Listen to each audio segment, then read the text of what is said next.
Il y a des silences plus bruyants que le tumulte d'une foule. Tu peux être allongé dans un lit calme, les lumières éteintes, aucun son autour de toi, mais à l'intérieur, c'est la guerre. Tes pensées se bousculent, ton cœur cogne dans ta poitrine comme s'il voulait s'échapper, et chaque battement semble nourrir une nouvelle inquiétude. Cette agitation-là, invisible mais pesante, c'est celle qui t'épuise le plus. Tu n'es pas seul. Des milliers de personnes vivent avec ce vacarme intérieur. C'est une tempête silencieuse, une pluie constante de scénarios hypothétiques, de regrets, de craintes, d'urgences imaginaires. Et souvent, sans même s'en rendre compte, on cherche à contrôler cette tempête. On s'impose des routines, on planifie chaque minute, on cherche à ce que tout soit comme il faut. Mais plus on tente de contenir l'ouragan, plus il devient sauvage. Et voici la vérité que peu osent vraiment entendre. L'esprit agité n'est pas une condamnation. Ce n'est pas ton état naturel. Ce n'est pas ton destin. C'est un signal. Un langage que ton âme utilise pour dire « Tu n'as pas besoin de tout contrôler. Tu as juste besoin d'apprendre à me regarder autrement. » On t'a appris à réfléchir, à planifier, à anticiper. Mais personne ne t'a appris à observer ton esprit sans y plonger, comme on regarde un fleuve sans chercher à nager contre le courant. Pourtant, c'est là que commence la vraie maîtrise intérieure. Imagine un lac. Lorsque tu regardes sa surface, elle reflète le ciel. Si tu l'agites, l'image se brise. Ton esprit est pareil. Ce que tu ressens dépend souvent non pas de ce qui est réel, mais de la manière dont tu interprètes et nourris ce qui traverse ton mental. Tu n'as pas à supprimer les pensées. Tu n'y arriveras pas. C'est comme vouloir empêcher un fleuve de couler. Tu n'es pas là pour être un barrage. Tu es là pour devenir le rivage stable, celui qui voit passer les pensées comme des nuages, sans essayer de les arrêter. Il y a une puissance immense dans cette posture intérieure. Observer sans se fondre dans ce qui passe. L'anxiété perd alors de sa force, non pas parce qu'elle disparaît, mais parce que tu cesses de t'y identifier. Elle devient une brume que tu regardes depuis un sommet. Et même si elle t'enveloppe un instant, tu sais que ce n'est pas toi. Cette compétence, car oui, c'en est une, peut être cultivée. Elle ne s'achète pas, elle ne se transmet pas. Elle s'apprend jour après jour à travers la patience, la conscience et l'intention. Commence simplement. Quand ton esprit s'emballe, ne lui cours pas après. Ferme les yeux, respire, observe. Dis-toi simplement, ceci est une pensée, pas un ordre, pas une vérité, une simple pensée. Cette distance, cette lucidité est le début d'un nouvel état d'être. Tu as le droit d'être calme, même si le monde autour de toi ne l'est pas.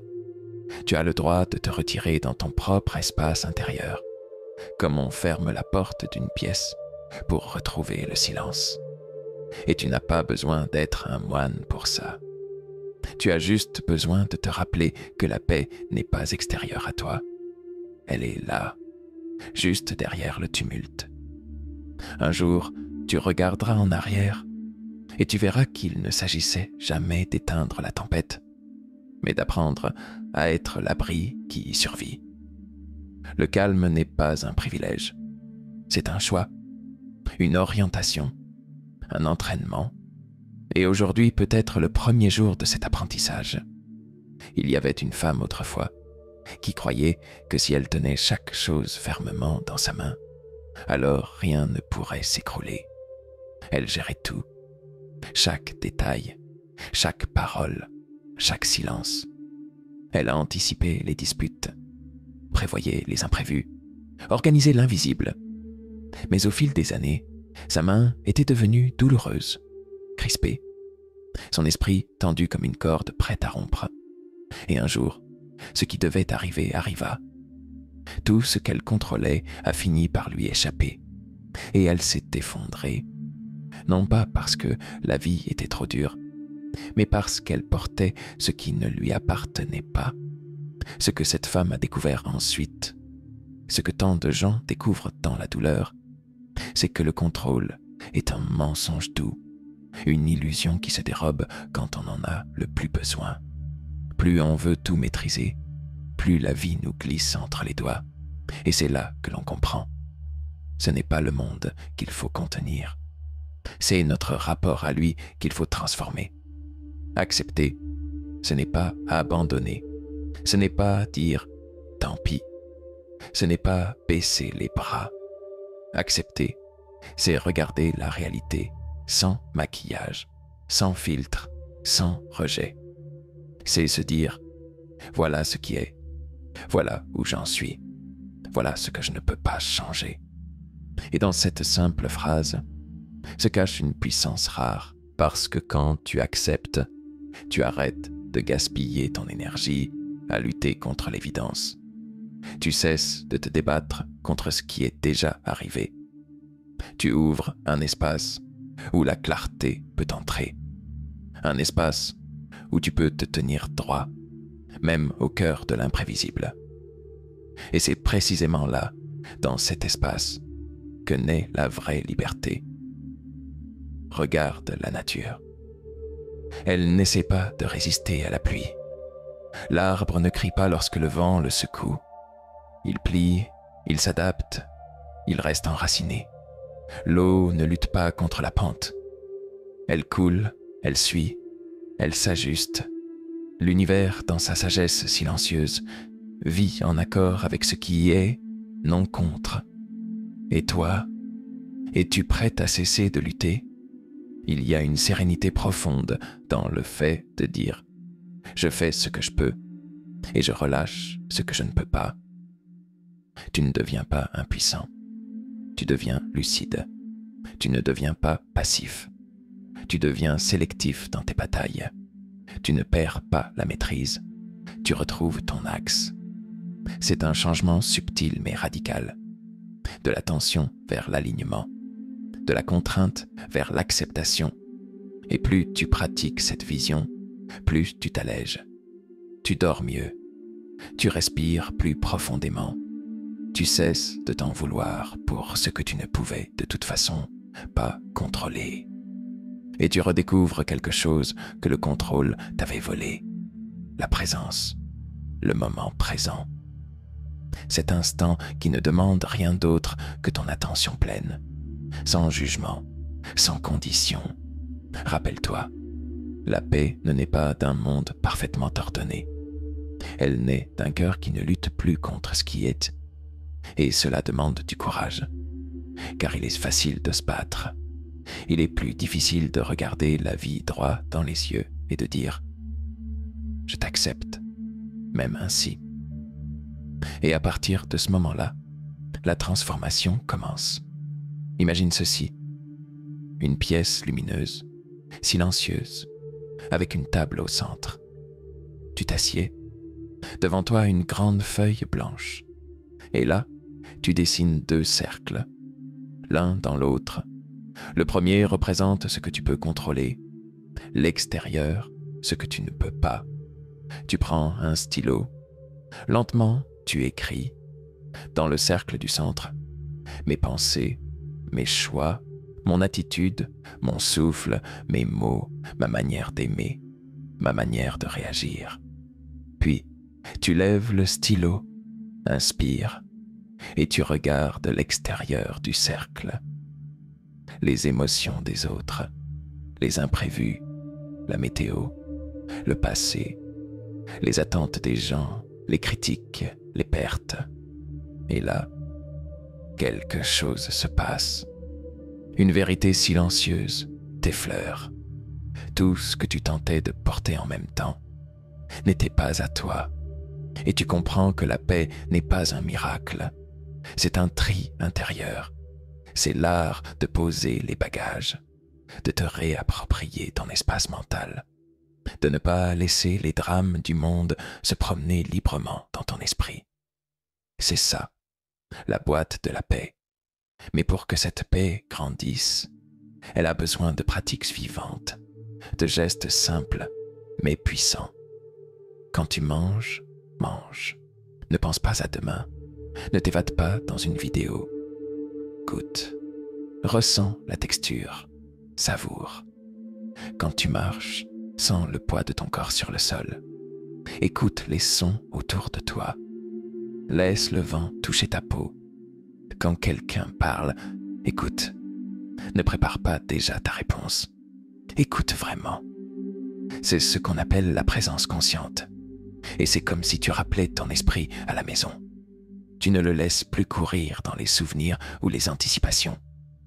Tu lui dis, viens, sois ici, maintenant.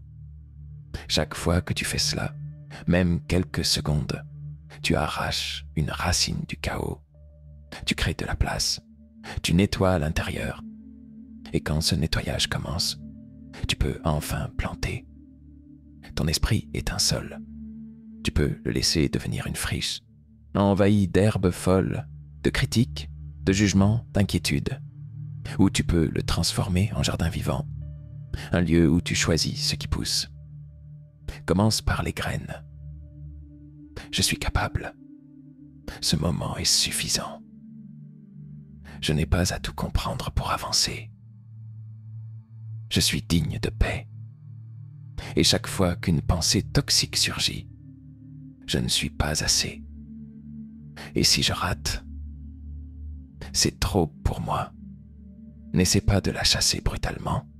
Regarde-la, arrache-la doucement, avec respect, puis plante autre chose, plus fort, plus juste, plus doux.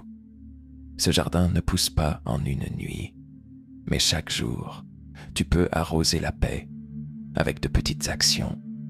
5 minutes de silence, une respiration lente, un mot bienveillant envers toi-même. Tu n'as pas besoin d'un temple ou d'une retraite spirituelle. Ton temple, c'est ton attention. Là où tu la poses, tu crées de la vie. Là où tu la perds, tu laisses le terrain au désordre. Et ce jardin deviendra un refuge, un lieu invisible que tu peux retrouver même au cœur du bruit, même en pleine foule, même dans l'attente d'un métro ou entre deux responsabilités. Car la paix intérieure n'est pas une récompense. C'est une discipline invisible et elle commence toujours par un petit geste. Il y a un moment dans la vie où le mot « merci » change de signification. Au début, tu l'utilises pour des choses simples. Une porte qu'on te tient, un compliment inattendu, un repas partagé. Mais un jour, sans prévenir, il t'arrive quelque chose qui fait mal. Un abandon, un échec, une perte. Et dans cette douleur, il n'y a plus de merci. Il n'y a que du silence, du vide. Puis, des mois plus tard, parfois des années, tu regardes en arrière et tu te surprends à penser « C'était dur, mais c'est ça qui m'a réveillé. » C'est là que commence la vraie gratitude. Pas celle qu'on apprend à l'école, pas celle des cartes postales ou des paroles toutes faites, mais une gratitude brute, profonde, trempée dans les larmes. Celle qui regarde une cicatrice et dit « Tu m'as appris quelque chose que personne n'aurait pu m'enseigner. » Je veux te proposer un exercice. Prends un carnet et écris une lettre. Pas à quelqu'un qui t'a aimé, mais à une douleur que tu as traversée. Écris-lui comme si elle pouvait t'entendre. Merci pour m'avoir fait tomber si bas, parce que c'est là que j'ai touché le fond de mon âme. Merci de m'avoir mise à nu, parce que c'est là que j'ai vu qui j'étais sans masque. Merci pour le silence, parce que c'est là que j'ai commencé à m'écouter. Tu n'as pas besoin d'envoyer cette lettre. Elle est pour toi, pour reconfigurer ton regard, pour transformer la mémoire en matière de croissance, Beaucoup pensent que la gratitude ne peut exister que dans la lumière. Mais la vérité, c'est qu'elle est souvent semée dans l'ombre et qu'elle ne prend racine que lorsqu'on ose la regarder.